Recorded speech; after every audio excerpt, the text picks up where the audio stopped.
ராமநாதபுரம் மாவட்டம் மண்டபம் அருகே குடியிருப்புகளை மழைநீர் சூழ்ந்திருப்பதால் மக்கள் பாதிக்கப்பட்டிருக்கிறார்கள். இது பற்றிய விவரங்களை தருவதற்காக செய்தியாளர் கார்த்திக் இணைகிறார். கார்த்திக், நேற்று அந்த பகுதியில் பெய்த கனமழை காரணமாக எந்த மாதிரியான சூழல் நிலவுகிறது? ராமநாதபுரம் மாவட்டம் கடலோர பகுதியான ராமேஸ்வரம், பாமன், மண்டபம் உள்ளிட்ட வேதாள பகுதியில் பார்த்தீங்கன்னா கடந்த 2 நாட்களாக கனமழை கொட்டி தீர்த்தது. இந்த கனமழையின் காரணமாக பார்த்தீங்கன்னா தாழ்வான ஏராளமான பகுதிகளில் மழைநீர் சூழ்ந்திருக்கு. தற்போது பார்த்தீங்கன்னா மண்டபம் அடுத்துள்ள சமத்துவபுரம் பகுதியில் பார்த்தீங்கன்னா 50க்கும் மேற்பட்ட குடும்பங்கள் வசித்து வராங்க. அந்த பகுதியில் பார்த்தீங்கன்னா கடந்த 2 நாட்களாக பெய்த கனமழையின் காரணமாக அந்த வீடுகளை சுற்றி மழைநீர் தேங்கி இருக்கு. முட்டி அளவுக்கு மழைநீர் தேங்கி இருப்பதன் காரணமாக மக்கள் வெளியே வர முடியாத சூழ்நிலை இருக்கு.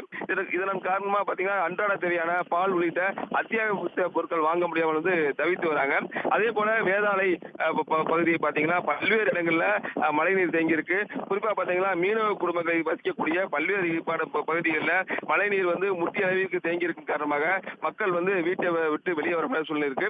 மேலும் மின்சாரம் துண்டிக்கப்பட்டிருக்கா, அவங்களுடைய இயல்பு வாழ்க்கை பாதிக்கப்பட்டிருக்கு. சம்பந்தப்பட்ட அதிகாரிகள் உடனே சம்பந்தப்பட்ட இடத்திற்கு உரிய நடவடிக்கை எடுக்க வேண்டும் என்பதே மக்களின் கோரிக்கையாக உள்ளது. உங்களுடைய விவரங்களுக்கு நன்றி கார்த்திக். உடனுக்குடன் செய்திகளை தெரிந்து கொள்ள சன் நியூஸ் பெல் ஐகானை கிளிக் பண்ணுங்க.